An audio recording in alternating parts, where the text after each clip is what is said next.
Immunity या immune system से मुराद इंसान के अंदर मौजूद वो क़ुव्वत या ताकत है जो उसे जरासीम के अटैक से महफूज रखती है। इम्यून सिस्टम जिन चीज़ों से मिलकर बनता है उसमें शामिल हैं WBCs या वाइट ब्लड सेल्स, जो हमें बैक्टीरिया, वायरस, एलर्जी पैदा करने वाले पार्टिकल्स और दूसरी नुकसानदेह चीज़ों से महफूज रखते हैं। WBCs 5 मेंबर्स से मिलकर बनते हैं, जिसके अंदर शामिल हैं ईसनोफिल्स, बेसोफिल्स, न्यूट्रोफिल्स, मोनोसाइट्स या मैक्रोफेजेस और लिम्फोसाइट्स।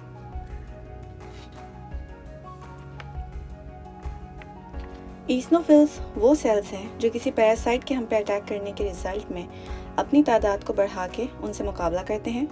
इसी तरह बेसोफिल्स अपना किरदार एलर्जी की सूरत में प्ले करते हैं। इसी तरह न्यूट्रोफिल्स और मोनोसाइट्स या मैक्रोफेजेस उस वक्त एक्टिव होते हैं जब बैक्टीरियल या वायरल इन्फेक्शन हो।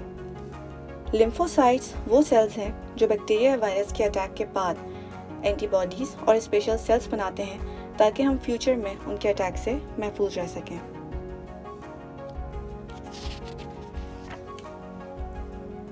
WBCs ज़्यादातर बोन मैरो में बनते हैं, लेकिन कुछ WBCs जैसे लिम्फोसाइट्स लिम्फ नोड्स में बनते हैं। लिम्फ टिश्यूज़ या लिम्फ नोड्स हमारी बॉडी के डिफरेंट पार्ट्स में मौजूद होते हैं और इनका काम ये होता है कि ये सेल्स या टिश्यूज़ में मौजूद एक्स्ट्रा वाटर को निकाल के हमारे खून में शामिल करते हैं और इसी तरीके से लिम्फोसाइट्स भी हमारी बॉडी के अंदर फैल जाते हैं।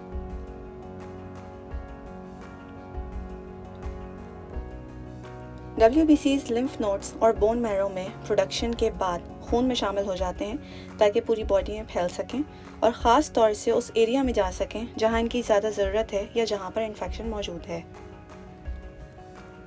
हमारी पूरी बॉडी पे यानी स्किन पे और ओपन स्पेसेस पे जैसे कान, नाक, मुंह वगैरह में हर वक्त बैक्टीरिया मौजूद होते हैं जो सांस के ज़रिए या खाने के ज़रिए हमारे अंदर भी चले जाते हैं। लेकिन कुदरत ने ऐसा निज़ाम रखा है कि स्किन खुद जरासीम के लिए एक रुकावट बन जाती है। इसी तरह ओपन स्पेसेस में मौजूद सिक्रीशंस या लुआब बॉडी में नुकसानदेह जरासीम को नहीं जाने देते।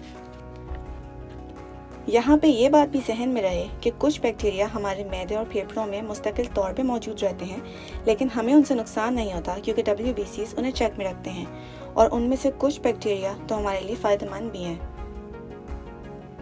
अगर नुकसानदेह बैक्टीरिया या वायरस खाने के ज़रिए हमारे अंदर शामिल हो जाएं, तो पेट में मौजूद एसिड उन्हें मार देता है। फिर भी अगर कुछ बैक्टीरिया बच जाएं तो वो लिवर में मौजूद WBCs से मुकाबला करते हैं और WBCs उन्हें मार देते हैं। अगर वहाँ से भी वो बच जाएं तो फिर उसके बाद वो खून में शामिल हो जाते हैं। या फिर अगर स्किन पे हमारी कट लग जाए या बॉडी की जो सिक्रीशंस हैं वो ड्राई हो जाएं तो वो जगह भी बैक्टीरिया या वायरस के दाखिले का एक ज़रिया बन जाती है और वहाँ से भी जर्म्स खून में शामिल हो जाते हैं। लेकिन खून में भी WBCs मौजूद हैं जो इन पर अटैक करके इन्हें किल कर देते हैं। अब सबसे इम्पोर्टेंट क्वेश्चन ये है कि WBCs अगर हमारी इतनी हिफाजत करते हैं तो फिर हम बीमार क्यों पड़ते हैं? हम रोज़ाना अनगिनत जर्म से कांटेक्ट में आते हैं, लेकिन रोज़ बीमार नहीं होते क्योंकि हमारे अंदर यही WBCs रोज़ इनसे लड़के हमें महफूज रखते हैं। और इंसान को इन्फेक्शन सिर्फ तभी होता है जब एक स्पेसिफिक अमाउंट में स्ट्रॉन्ग बैक्टीरिया या वायरस बॉडी के अंदर दाखिल हों। चंद एक के दाखिल होने से कोई फ़र्क नहीं पड़ता क्योंकि उनके लिए WBCs ही काफ़ी होते हैं।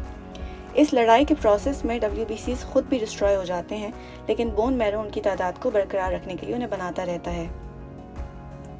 इन्फेक्शन में WBCs के नंबर तेज़ी से नीचे गिरते हैं और बॉडी को न्यू WBCs बनाने में टाइम लगता है। इसी दौरान तबीयत मज़ीद ख़राब हो जाती है क्योंकि वायरस और बैक्टीरिया को WBCs की गैर मौजूदगी में मौका मिल जाता है कि वो दूसरे सेल्स पर अटैक करें और पूरी बॉडी में फैल जाएं। इन्फेक्शन के इसी फैलाव को रोकने के लिए और तकलीफ दे सिम्टम्स को ख़त्म करने के लिए डॉक्टर हमें मेडिसिन देता है। इन्फेक्शन के होते ही बुखार चढ़ जाता है, जिसके ज़रिए बॉडी अपना टेम्परेचर बढ़ाती है ताकि बैक्टीरिया और वायरस के फैलाव को रोक सके। इम्यूनिटी की टाइप्स की तरफ आ जाते हैं। इम्यूनिटी की 2 टाइप्स हैं। पहली टाइप है इनेट इम्यूनिटी और दूसरी टाइप है एक्वायर्ड इम्यूनिटी। इम्यूनिटी की पहली टाइप से मुराद वो इम्यूनिटी है जो जरासीम के अटैक करने से पहले ही हमारी बॉडी के अंदर उसका मुकाबला करने के लिए मौजूद हो, जैसे कि हमने WBCs की बात की। इसके अलावा स्टमक के अंदर जो एसिड मौजूद होता है वो भी हमें जर्म से महफूज रखता है। और तीसरे नंबर पर आते हैं ब्लड के अंदर मौजूद प्रोटीन्स, ब्लड में एक तो WBCs मौजूद होते हैं, इसके अलावा प्रोटीन्स भी मौजूद होते हैं जो जरासीम से मुकाबला करते हैं, और सिर्फ जरासीम से नहीं मुकाबला करते बल्कि उन सेल से भी मुकाबला करते हैं जो जरासीम की वजह से इन्फेक्टेड हो जाते हैं, क्योंकि वो हमारी बॉडी के लिए नुकसानदेह बन जाते हैं। इम्यूनिटी की दूसरी टाइप है एक्वायर्ड इम्यूनिटी। ये इम्यूनिटी जरासीम के बॉडी पे अटैक करने के बाद बनती है। WBCs के 5 टाइप में से एक टाइप लिम्फोसाइट्स की वजह से ये इम्यूनिटी हासिल होती है। जब कोई बैक्टीरिया या वायरस पहली बार बॉडी पे अटैक करता है तो लिम्फोसाइट्स 2 काम करते हैं। एक, उसके खिलाफ वो एंटीबॉडीज़ बना लेते हैं, और दूसरा उसके खिलाफ स्पेशल सेल्स बनाते हैं, यानी अपनी तादाद को बढ़ाते हैं।